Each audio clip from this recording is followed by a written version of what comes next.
Good morning, cowboys, cowgirls, and outlaws. Today, in our podcast on the education of the Second Amendment, we are going to go ahead and talk about the actual history of the Second Amendment. And what we are going to cover in this episode is, by the end of this episode, you should be able to understand why we had the Second Amendment written into the Constitution when it was originally written in 1787.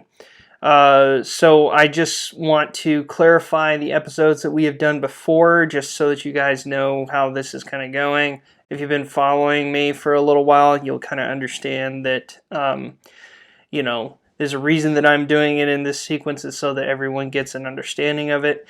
And in previous episode, I covered the actual text of the Second Amendment and gone over word for word what the founders were trying to really say back then and how it could be translated now.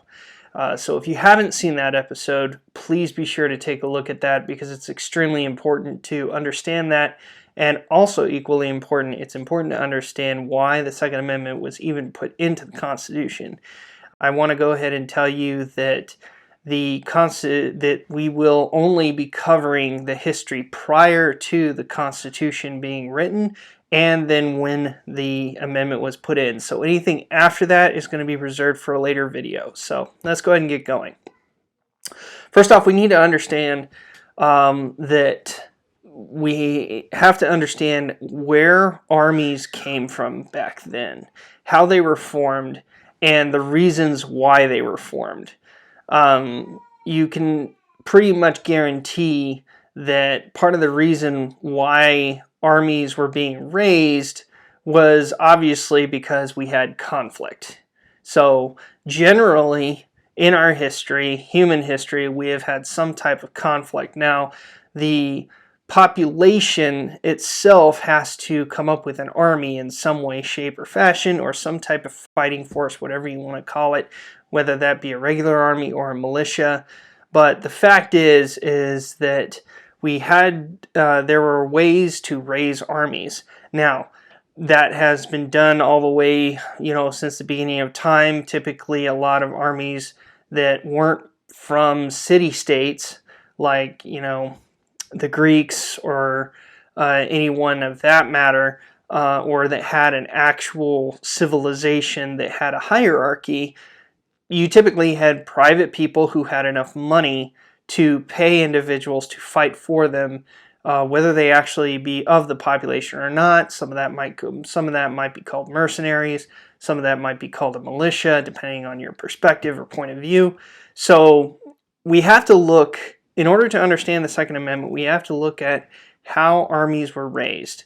They were raised typically by, if a country had a government, they were raised by that government or that citizen that felt the need to raise the army.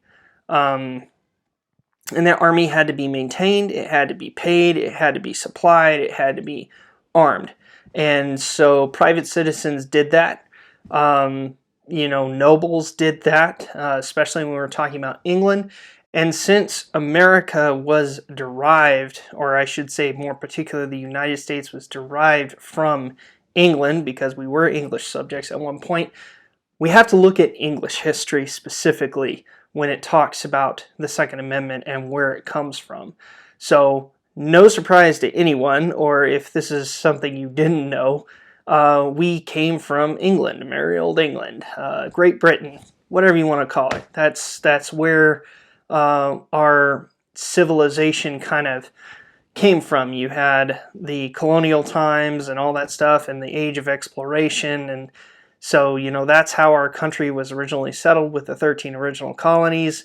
Although we did have many different countries settle in those colonies, eventually England ended up taking them over. And we'll talk about that in this history as well. So, nonetheless, even though we may have a diversified background in the colonies, we, at the beginning of our nation, we were, prior to that, considered English subjects. So, with that being said, just understand that we came from England. Once again, we've had every other European nation through colonization has been to the 13 colonies at some point. I'm not going to name them all, but, diversity kind of has been around since the beginning of our founding. So, with that being said, if we were English subjects, we fell at some point under English law. And what that means is that England, because it was a monarchy and, we had the crown to answer for, or answer to, and Parliament to answer to. Well, I mean, if you look at English history, you'll see that the king ruled for a long period of time. The nobility was pretty much in charge. And when I say nobility, I'm referring to the crown specifically. And so it was an autocracy, if you will. One person who was in charge and, everybody bent to their will. And, at some point, people got tired of that. And, I'm kind of going to go back and forth a little bit about this, talking about English history, but you kind of can trace it back to the Magna Carta, which was established around 1215 time frame. So that's when you actually have the limitations of the power of the King of England specifically, very notable, where basically you kind of have, I don't want to say 100% individual rights because they're talking more about the nobility, because the knights and people of higher born, not necessarily the king, kind of said, hey, this is enough, we can't pay so much in taxes and all that stuff, and all be just bending to the will of the crown. So the Magna Carta is somewhere where we can start, where we talk about limiting the powers of the King of England, but it goes even further when we get to 1689 in England. All right, so since we were English subjects, we were subject under English law, and we have to go back to 1689 specifically, when Parliament actually became a thing.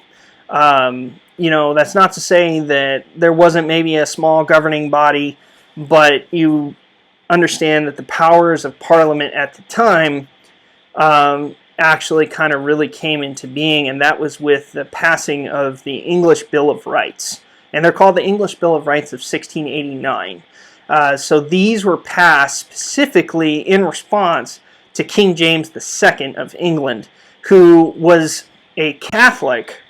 And mind you, I'm going to get into some religious history too, because we have to talk about that. And there's a reason why they were opposed to a Catholic king. The Catholics and the Protestants in Europe, you had the Protestant Reformation, obviously, and therefore, a lot of the countries began to think a little bit differently than the Vatican, or the Roman Catholic Church, I should say. And they kind of started to break away from the Pope, and you had a lot of things like excommunications of kings, and England eventually became one of those. But at this time, it was still considered a Catholic entity. And even though the church may have been Protestant, the king himself was Catholic. But the problem was not that he, was the King of England. It was the fact that the majority of his noble subjects, and specifically those in the gentry or the highborn, were Protestant. And they didn't agree with a lot of his policies. And so if you read over the English Bill of Rights of 1689, what it does is specifically states grievances, surprise, surprise there, against the King of England, who at the time was King James.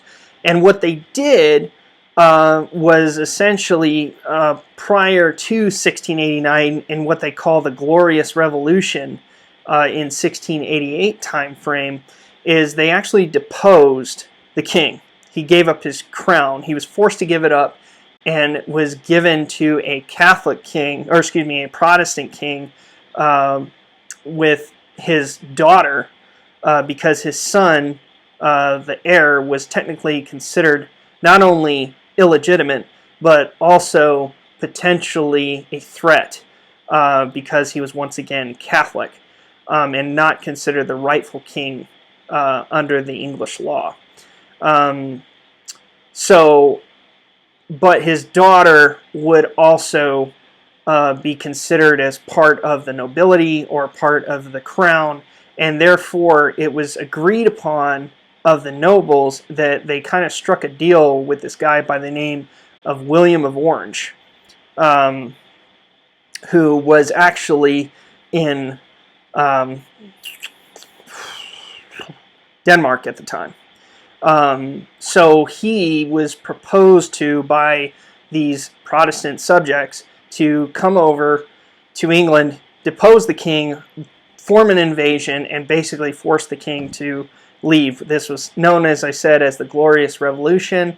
And so what he did was he did come to England. He landed with an army, and he took hold of the throne at the request of the gentry, forced the other king to step down. The other king went into exile. That's King James II, I should say. And him and Mary took hold of the throne.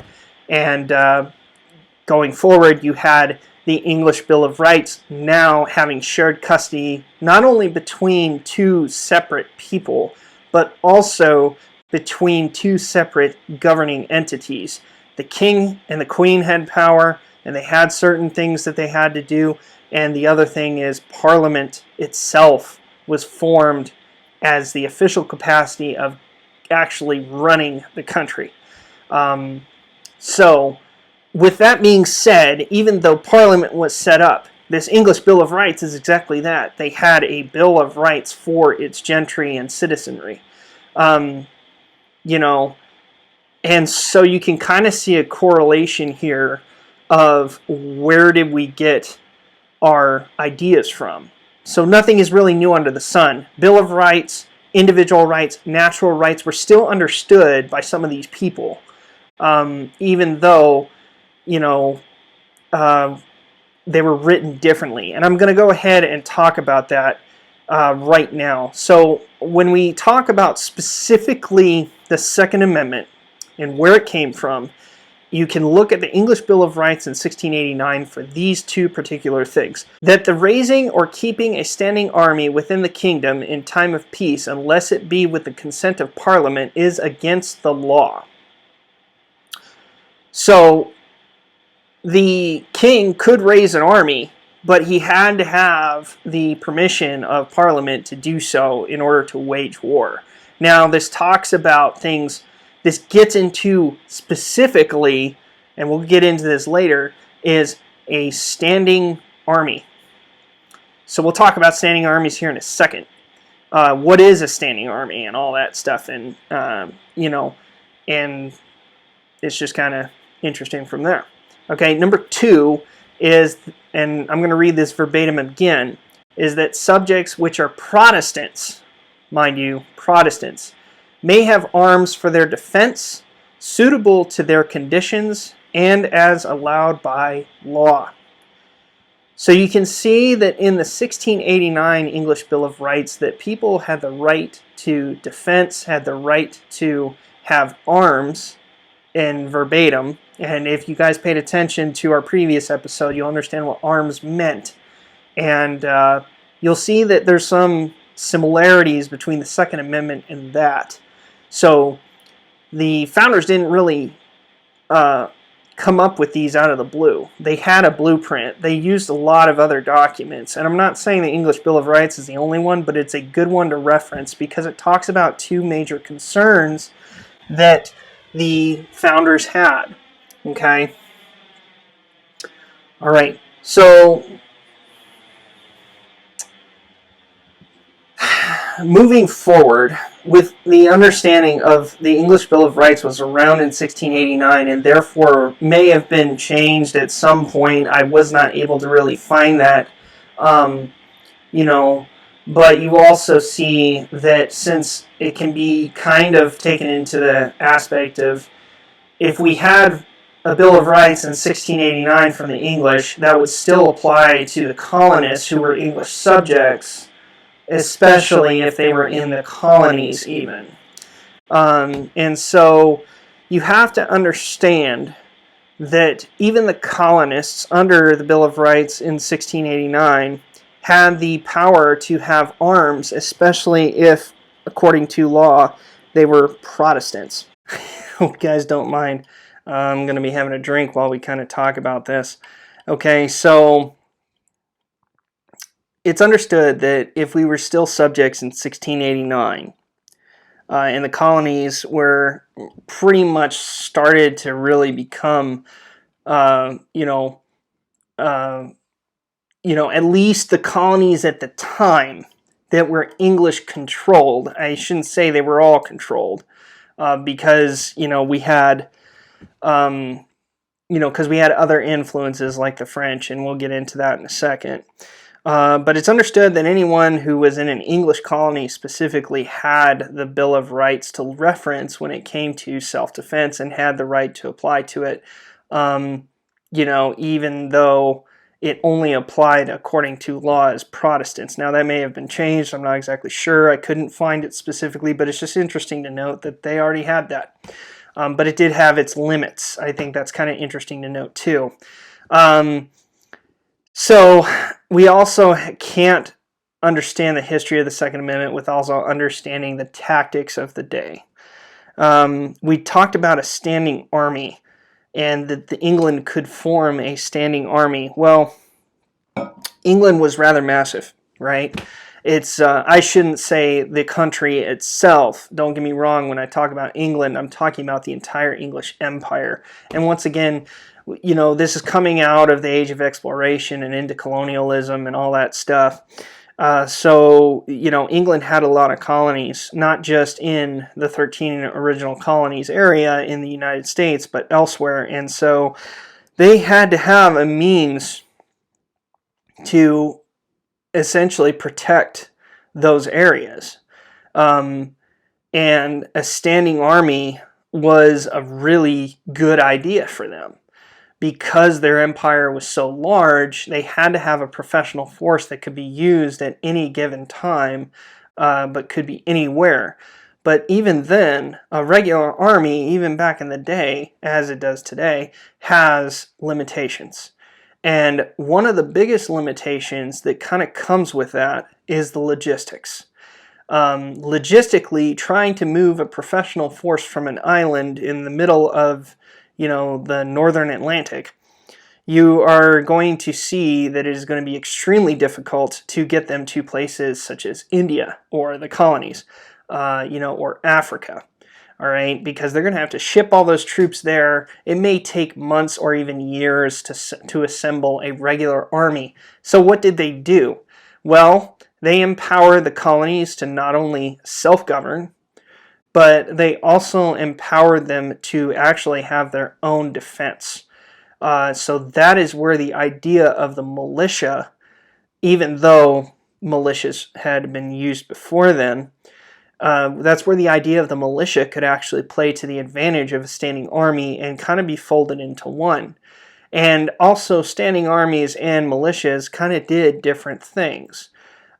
So if, for example, there was a rebellion in India, and they had a militia there that could essentially be of the people and was loyal to the crown, they could essentially stop that rebellion within a shorter period of time and not have to waste resources in order to get an army there.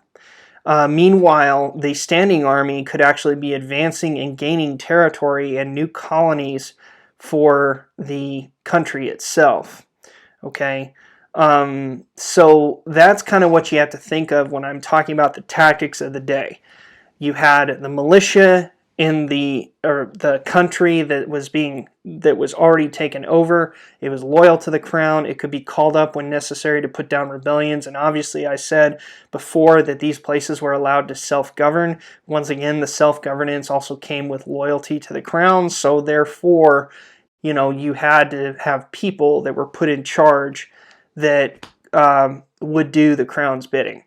So they would take care of those rebellions and put things down, execute people, or put them in prison, or just declare martial law or whatever they needed, while the regular army kind of went and did its thing. And the regular army would be called up if the militia was overwhelmed, annihilated, or, you know, the country just needed a general overhaul, which you're going to see the United States, or the 13 colonies, was no exception to that, and you'll see why. So we have to also talk a little bit about colonialism, because, as I said, colonialism requires the expansion of power of a country, and the reason being is mainly out of resources. You know, for those of you who know a little bit about the 13 original colonies and how they were founded and the reasons why, you'll understand that there were a lot of valuable resources, and you learn about the slave trade and all that stuff. So, you know, the colonies were founded not only out of religious freedom for some areas, not all of them, mind you, but you had other colonies that were founded for resources such as gold, tobacco, all that stuff. You know, that's where we kind of get the plantation lifestyle of, you know, we take all of this material, we sell it to, you know, we manufacture it, or we take the raw materials, I should say, and we ship it back to the mother country. They manufacture it and utilize it to their advantage, and then they sell it off as, you know, capital, right? You know, but with that being said, you also had to have a workforce, and, you know, once again, you know, just if you think about business in general, if you have more workers, you can do more work. So therefore, we ended up introducing, you know, slaves. And that's just kind of where that came from, is the more slave labor we had, the more economical it was to essentially produce these raw materials and ship them back to England. And therefore, you know, the slave trade was necessary, despite what people may say. You know, morally, ethically, it doesn't matter. The fact is, it did happen, and it was part of colonialism. So just, you have to understand that in order to also understand why the militia existed, because if you had enslaved people, there was the potential for slaves to rise up or to revolt, or subjects to be disgruntled and to revolt. And you needed a power, a military power that was there, that could be utilized, that was both economical and logistical, to put down those rebellions. So militias were essential to colonialism. Let's just call it what it is.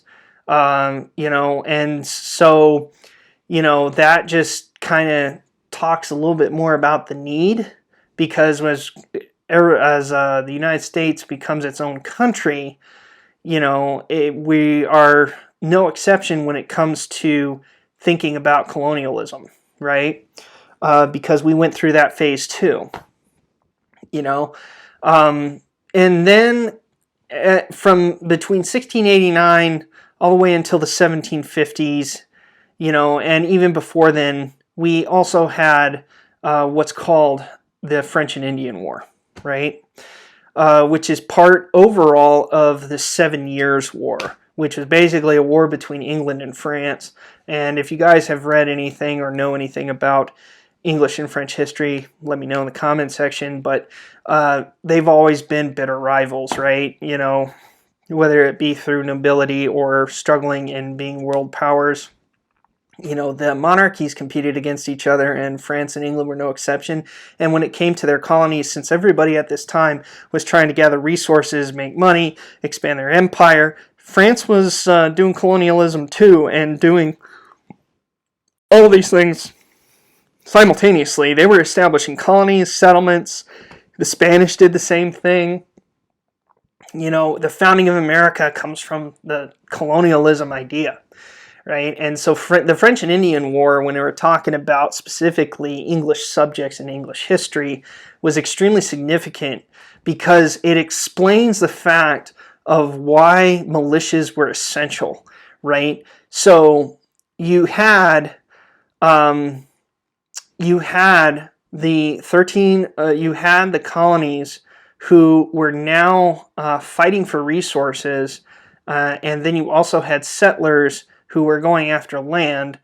And essentially that competed with the French as well. And specifically when you're talking about French ownership, the French owned or wanted to control the Ohio River Valley, which for those of you who don't know is actually just beyond the Appalachian Mountains and kind of encompasses as a portion of it. And it talks about kind of the, we'll talk about kind of the end of the the French and Indian War and what essentially caused America to expand westward, because that's important as well when we're talking about the Second Amendment.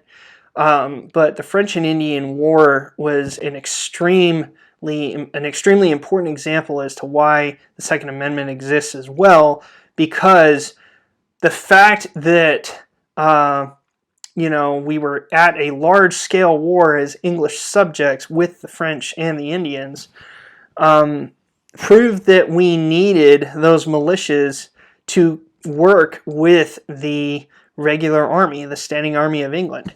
That means that England had to quell the conflict that was over here. But at the same time, as I said before, the standing army was elsewhere too. They weren't just focused on the French and Indian conflict. They had other areas in the world, and as I said, on a large scale, the French and Indian War was a small part compared to the 7 Years' War, and so you had different areas around the world where the French were fighting the English, but you also had to make sure that, I'm getting long and drawn out, but what I'm really saying is that because the standing army of England did not have the resources to commit all its personnel to come to the Americas, they had to rely on the militia, and that's where you even have some of the founding fathers being leaders of the militia, even though they may have been regular army officers. That's kind of something that, we see even then, and it was successful. Let's just talk about that. The fact is the English won the French and Indian War, and they ended up taking ownership of the property or the control of the Ohio River Valley over the French.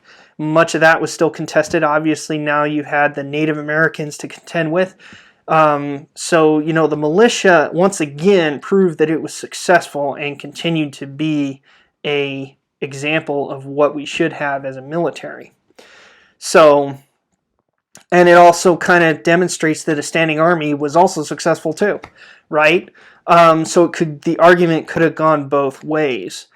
But understand that the militia was essential to winning the French and Indian War as well. We don't really talk a whole lot about that, but even the years going forward prior to the American Revolution, you had after the French and Indian War, you had the Proclamation Line of 1763, which essentially kept the colonies from expanding.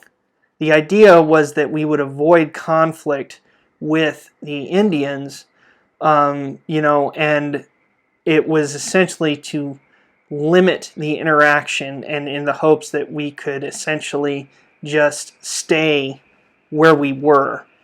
The Crown kind of felt that, we just took over this huge territory. We effectively have control of the 13 colonies. No one can go beyond this line, and if the Indians cross that line, then we'll just fight them off. It kind of talks a little bit more, kind of bleeds more into what England can really control versus what they can't. They had a big, significant physical border with the Appalachian Mountains, so you can see why the Proclamation Line was important to the English after the French and Indian War. Well, obviously, we know that didn't sit well with colonists, and it didn't stop Indian raids, and it didn't stop colonists from deciding to advance beyond the Proclamation Line. And really, if it was something that they could enforce, they sure really didn't do it that well. But, between the French and Indian War and the American Revolution, you still had to contend with the native population, and the native population was hostile, you know, the colonists desired land, settlement, expansion, resources, and that took the form of land ownership, right? The South wanted plantations. They wanted to focus more on their industry of the slave trade and the raw materials. And so, the more land you had, the more materials you could produce, raw materials you could acquire, and could make more money, right? So even then, I'm getting off topic, but the bottom dollar really matters, right? Even back then, people understood that currency talks, right?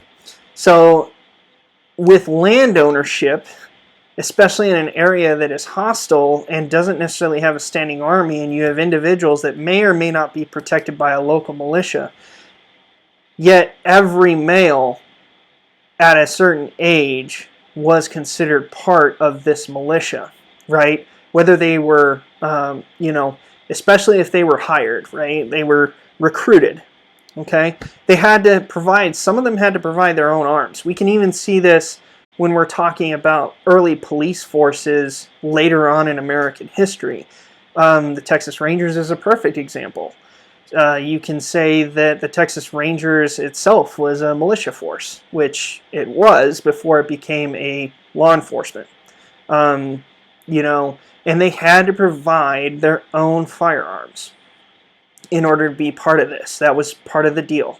Eventually those firearms would be funded by the state, but I'm getting off topic once again. Point is, if they owned land and they were a settler and the English subject, they more than likely, under the English Bill of Rights of 1689 and the fact that the English tolerated having militias out of necessity, they could own firearms, right? So land ownership inexplicably is tied to firearms ownership, right? Not just for self-defense, but also for material defense, as well as, invasion of foreign countries. Because once again, the French were always looking for, or foreign powers, I should just not say only the French, the foreign powers specifically were interested in some type of acquisition, and they were always interested in acquiring land in the New World, right? And that argument can go back and forth. They wanted land from everywhere, and like I said, colonialism, right? The more land you have, the more money you make, the more materials you produce, okay? So firearms ownership back then was very heavily correlated with land ownership. And then, as we said, we had standing armies. England already had a standing army. Once again, it was formed under the English Bill of Rights of 1689, and therefore this standing army was in multiple places. Mind you, the French and Indian War had recently occurred, and you look at the end of the French and Indian War in 1763, well, a little over 10 years later, we have the American Revolution. Those English were still there, and they, lived with their subjects, right? It kind of has to deal with protection, logistics, all that is kind of tied in.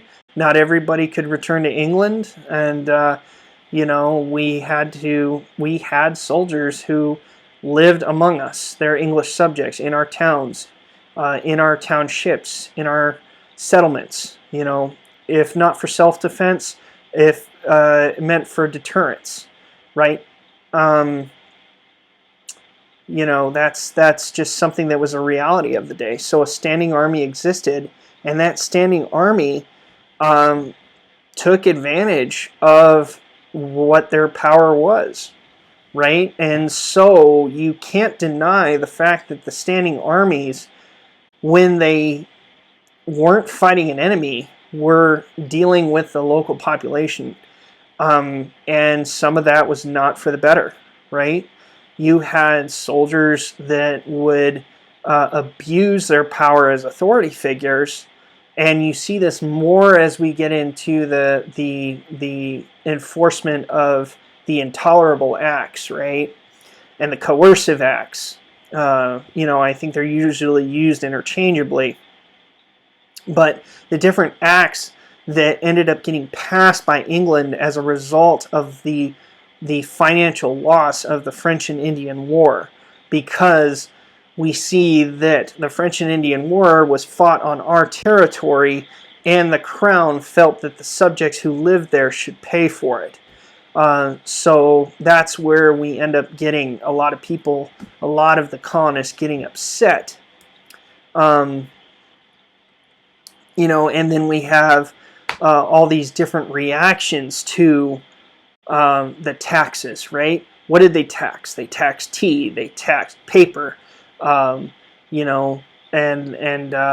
it's kind of and I'm not going to name all the acts, and by all means, someone can correct me, but there were a lot of taxes, right, enforced specifically against the colonies, and the colonies practiced some form of what you would call civil disobedience, right?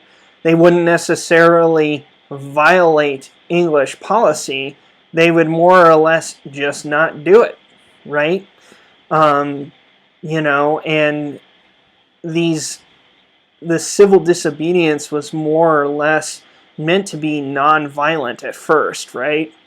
And that's how England, and what you see is just England responds every single time, right? It's kind of like a child. You have to correct it. You have to correct it immediately. You have to give it new rules so that it doesn't break the ones you just put in place. So that's kind of the way you can look at the acts or the taxes.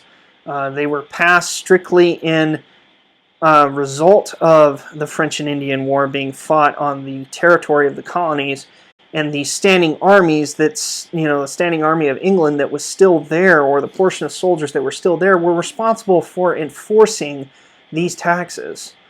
So, with that being said, the standing army now no longer had a foreign enemy to fight, or if it did, it sure wasn't focused on that. It focused more on the colonists, and we're talking more specifically the northern colonies, in particular Massachusetts. Massachusetts saw an extreme amount of violence, not only from the colonists, but from the English as well. The acts get passed, the colonists start doing civil disobedience, and then you have things like the Boston Massacre, in which 5 people get shot. They're, the first real bloodletting of the American Revolution. And then you get the Boston Tea Party and things like that. You kind of essentially get the rise of different groups in America. You get the Sons of Liberty, which kind of was considered more or less as a underground, if you will, terrorist organization. It's kind of, one of those things that was just basically a outright disobedience against the crown. To say that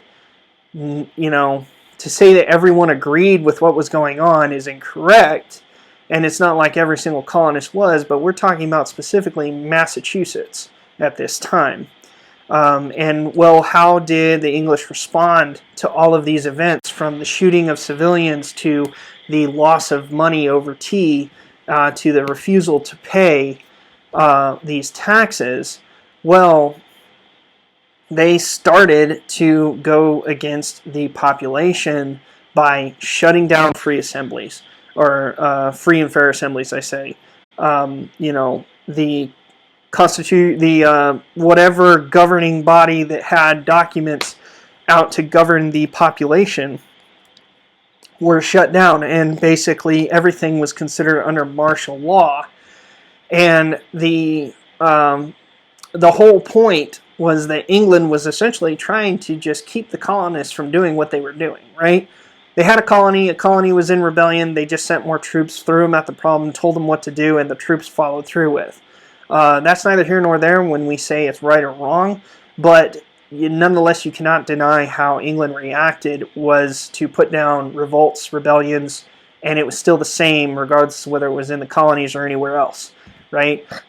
So in particular, like I said, with Massachusetts, they started to control the population by shutting down certain things that they originally had access to and putting the more military and standing army in control. And one of the things that was really interesting is that not only was the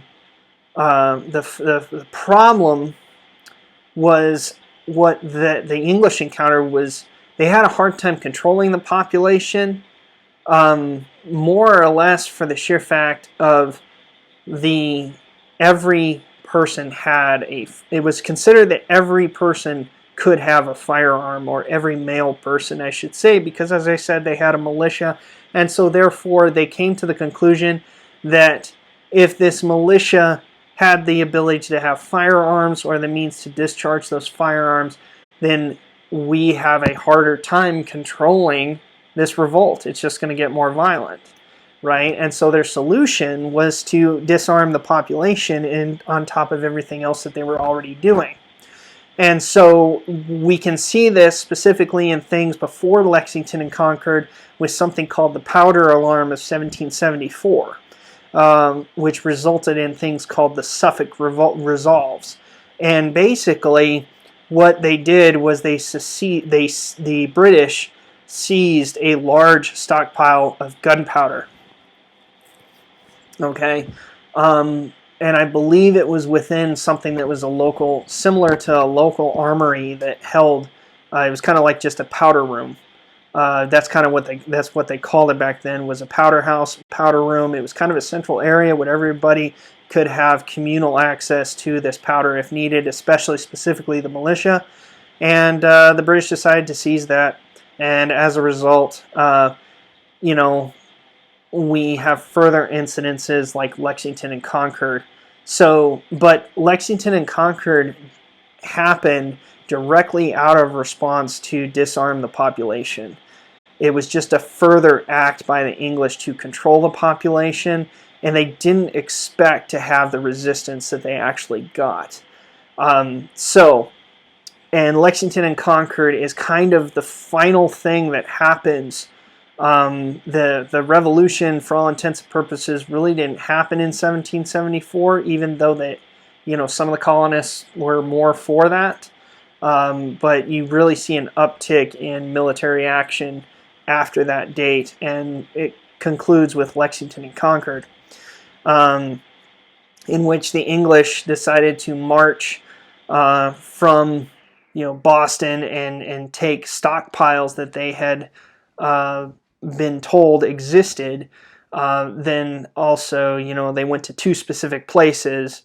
And at one of the places, they ended up not finding anything because they had actually removed all the items and somebody had tipped them off. And, that's where you get the ride of Paul Revere and I believe his name was Dawes, because they had enough time to be warned to remove that stuff. And then on top of that, also, the militia had enough time to grab their arms. And that's where we have the idea of the Minuteman. Because they could be ready at a moment's notice, reacted to the British. And, when the British went to these two places, they ended up firing on the militia that had formed within that area. And they, it was a small skirmish at first, and were the English really successful? They were successful in pissing off the Americans. Let's say that, the colonists, because effectively the direct cause of that was the American Revolution, and it was kicked off shortly after that with the signing of the Declaration of Independence, that came in 1776. But this is the year 1775, and we see that on the way back, and this is, I think, where you see the militia.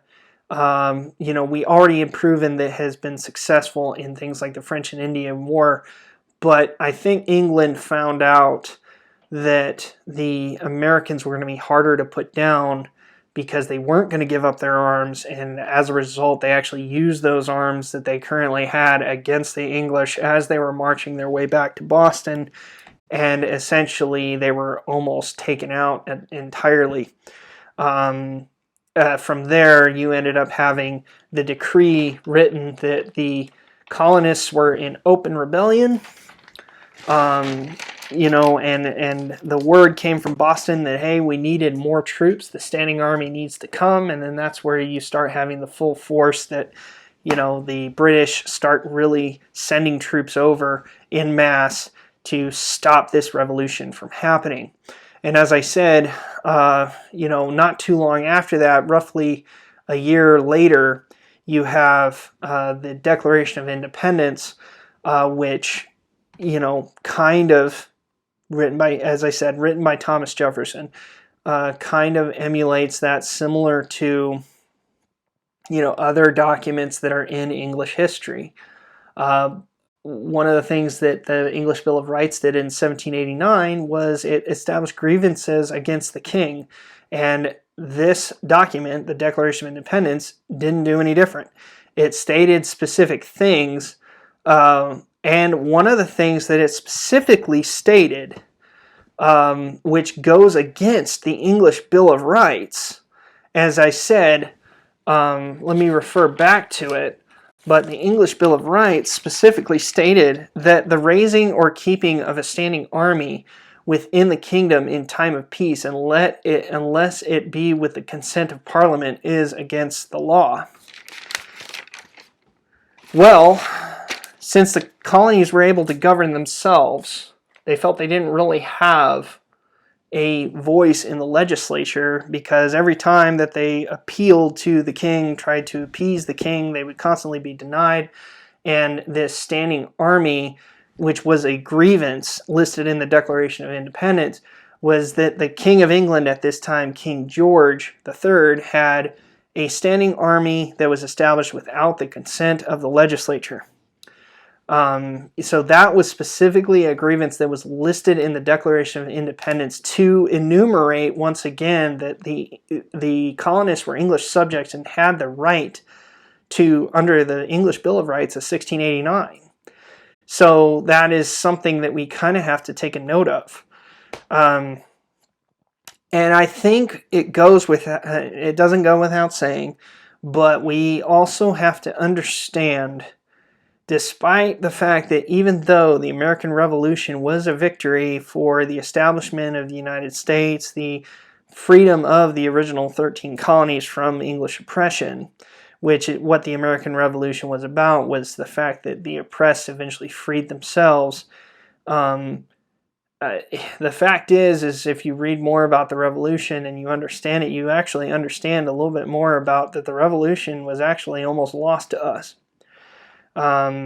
We won, but there was certainly some stroke of luck in there, and we certainly needed help. I'm not going to get into who helped who, but this kind of goes back to, hey, the French and the English were competing against each other, and the French saw that, they had an opportunity to kind of stick one to Old England, and they decided to help us out with some aid. So the French ended up arriving, aiding us in ending the occupation, and obviously the American Revolution ended with an American victory. But the bottom line is we almost lost. And I think and the founders understood that. So we have to understand that we kind of came from a point of, hey guys, we did this crazy thing. We broke away from our country, and oh no, they're coming at us with all this stuff, and they're going to do everything within their power to stop this rebellion, and we're going to need some help, and so we need to get someone in here. And they almost did not arrive, right? So we almost lost, and we didn't have an army until 1775 established, which was the Continental Army, right? And even then, after the American Revolution, the Continental Army was dissolved, because what came after the American Revolution as far as documents is concerned is the Articles of Confederation, which basically, according to, getting into the Articles of Confederation and the Second Amendment, militias still existed. And as I said, the Continental Army was dissolved after the American Revolution. So therefore, under the Articles of Confederation, which meant to be different from the monarchy, different from the English Bill of Rights, specifically further limited federal or higher power than the state governments. Now, the Articles of Confederation treated each colony, now a state, as its own country. So therefore, this country, each of the 13 colonies, each of the 13 states, I apologize, because that's what they're referred to now, had to provide their own military. And that, once again, fell on the shoulders of the militia, right? And there were several issues with the Articles of Confederation, and the biggest issue that came out of the Articles of Confederation was the fact that it left us weak to foreign invasion, and it also left us weak to interior infighting. States were pretty much for themselves. They didn't care, Massachusetts didn't care about Georgia.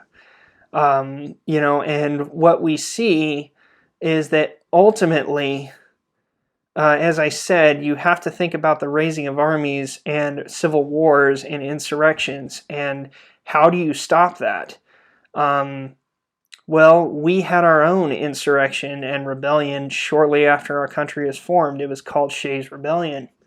Without getting into too much in particular of Shays' Rebellion, we have to first understand that it was just regular citizens who were very upset, at the fact that their farms were being foreclosed upon.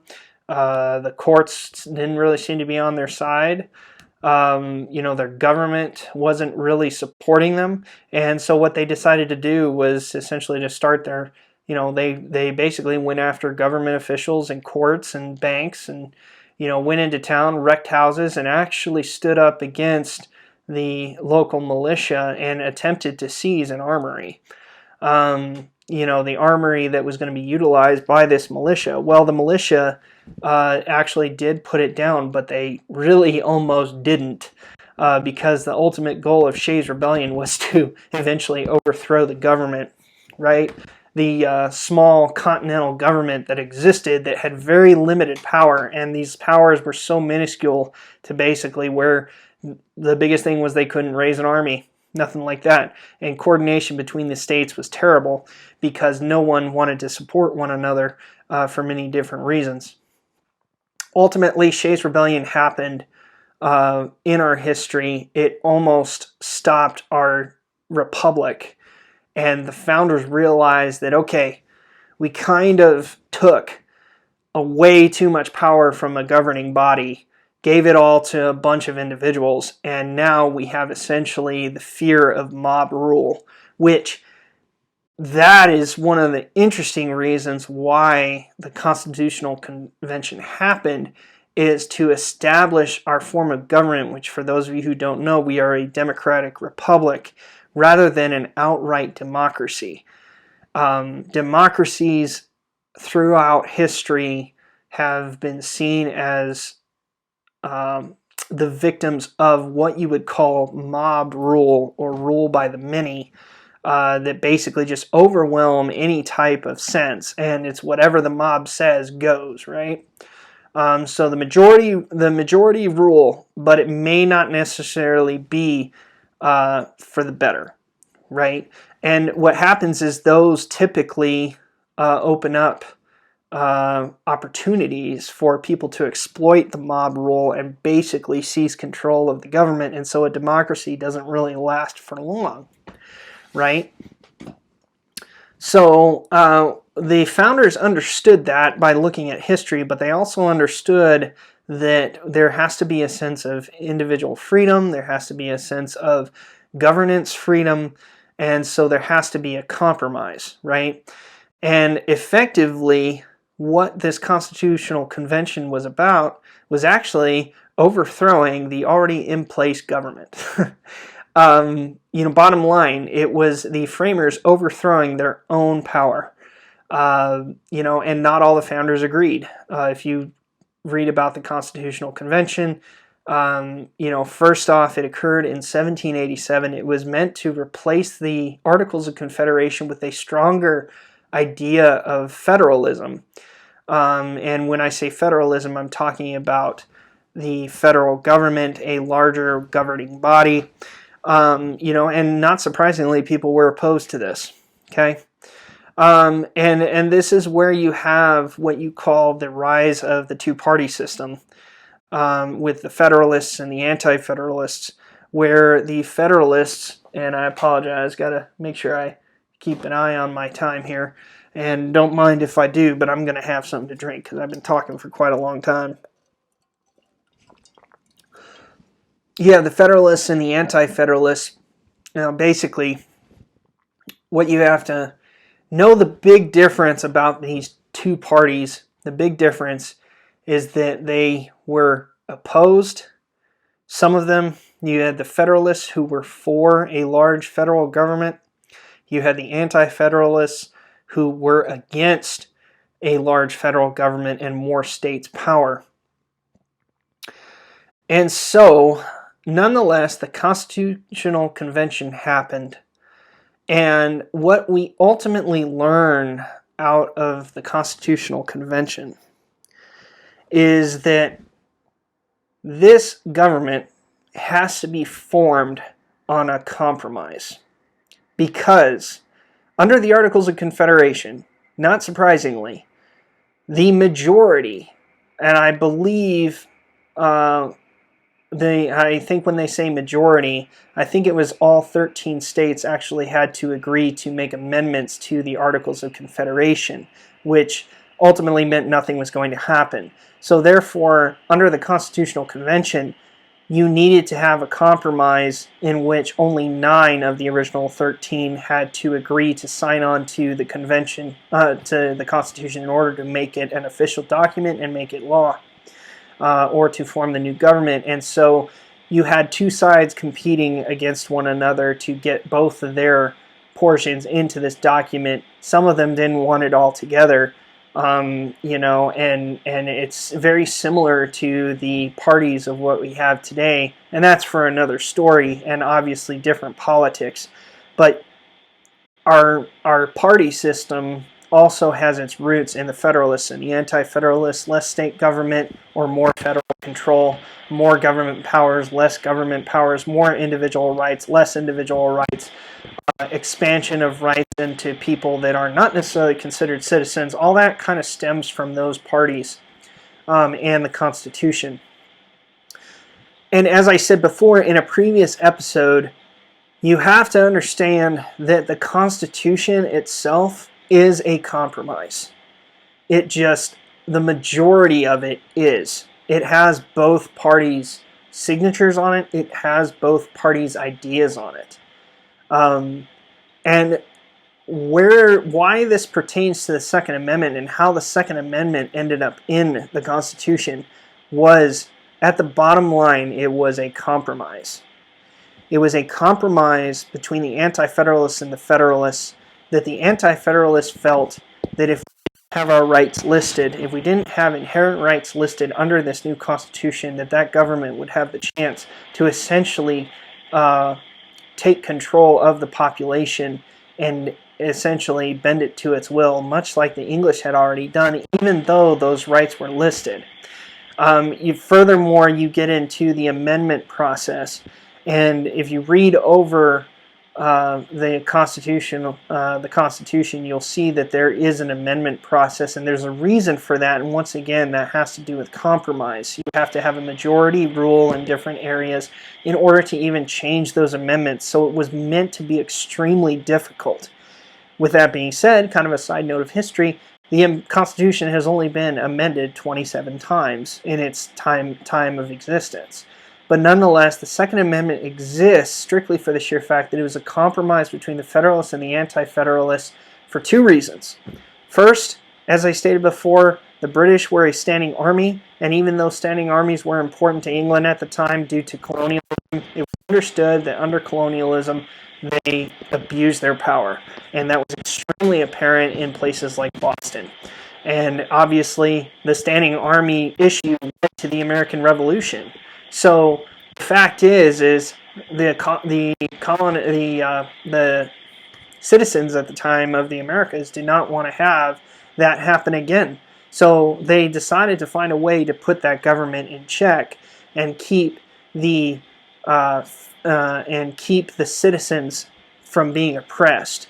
And so you had this idea that a standing army would be bad, but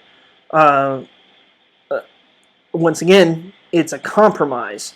So the Second Amendment was put in to have the ability for the citizens to have arms against a standing army. Yet, under the Constitution, the Federalists put in there that the federal government had the power to form a standing army. So we have a standing army today, but we didn't really like that idea, so we decided to also incorporate the idea of the militia and the citizen army. So it was a compromise of two things in order that they would prevent tyranny, right? So that is one of the reasons why we have the Second Amendment. And the other reason is also, once again, the tactics of the day. You had a standing army, and then you had a militia, and they had two different functions. The militia would take care of local issues. The federal standing army would take care of foreign issues. So that was something else that was also understood.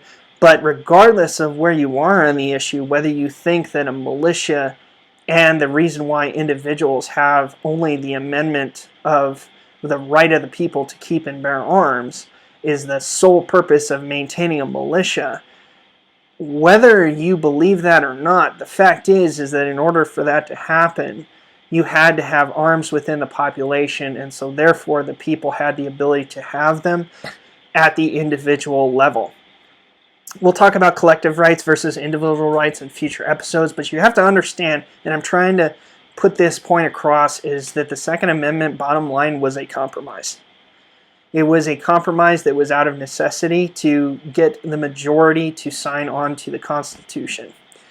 Because if we didn't have it in there, more than likely we wouldn't be able to pass the Constitution, and the Federalists understood that, and the Anti-Federalists understood that without a standing army or the compromise of that, we wouldn't get some type of government going, right? Because what else was going on at the time? France was at our doorstep. England was once again at our doorstep in other ways. We were still competing on the world stage as a small power, and we needed to compete with much larger powers, much larger than us. So we had to make a decision on a government, and a government that could be functional and effective, right? So that's kind of where it is, right? That's why the Second Amendment was put into the Constitution, and it is why we have it today.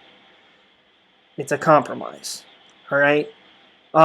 Furthermore, to add on to that compromise, not only is the federal government allowed to set up a standing army, but if you look at even year to year, Congress is authorized to approve defense budgets. Well, that defense budget has been something that has been of contention ever since our founding. We have to get a defense budget completed every year. And so also, if the federal government cannot fund this army, then what defense does the nation have? And so, once again, the militia still plays a vital role, and a citizen army is a necessity in case the standing army fails in its overall mission. So it comes down to self-defense and country defense, right? Now I'm going to read over for you because this is something that is also historical and one of the reasons why the final draft is written the way it is. I'm going to cover, there were, to my knowledge, there were roughly 2 drafts of the Second Amendment. And I'm just going to read it over and we can go ahead and discuss it. But the first draft, written by James Madison, specifically states, "The right of the people to keep and bear arms shall not be infringed. A well-armed and well-regulated militia being the best security of a free country." Notice how some language has changed. "But no person, religiously scrupulous of bearing arms, shall be compelled to render military service in person." That was the first draft of our Second Amendment before it became into what it is today. Okay, so you're going to see that it has changed, right? And, it changed due to compromise. What else did it say? Well, it eventually changed to "a well-regulated militia composed of the body of the people being the best security of the free state. The right of the people to keep and bear arms shall not be infringed, but no one religiously scrupulous of bearing arms shall be compelled to render military service in person." Kind of complicated there, right? It's a lot more wordy, and then it eventually shortens down into, and I'll end with this, the original reading of the Second Amendment, because I haven't memorized it. I'm not going to. I will read it as text. "A well-regulated militia being necessary to the security of a free state, the right of the people to keep and bear arms shall not be infringed." Right?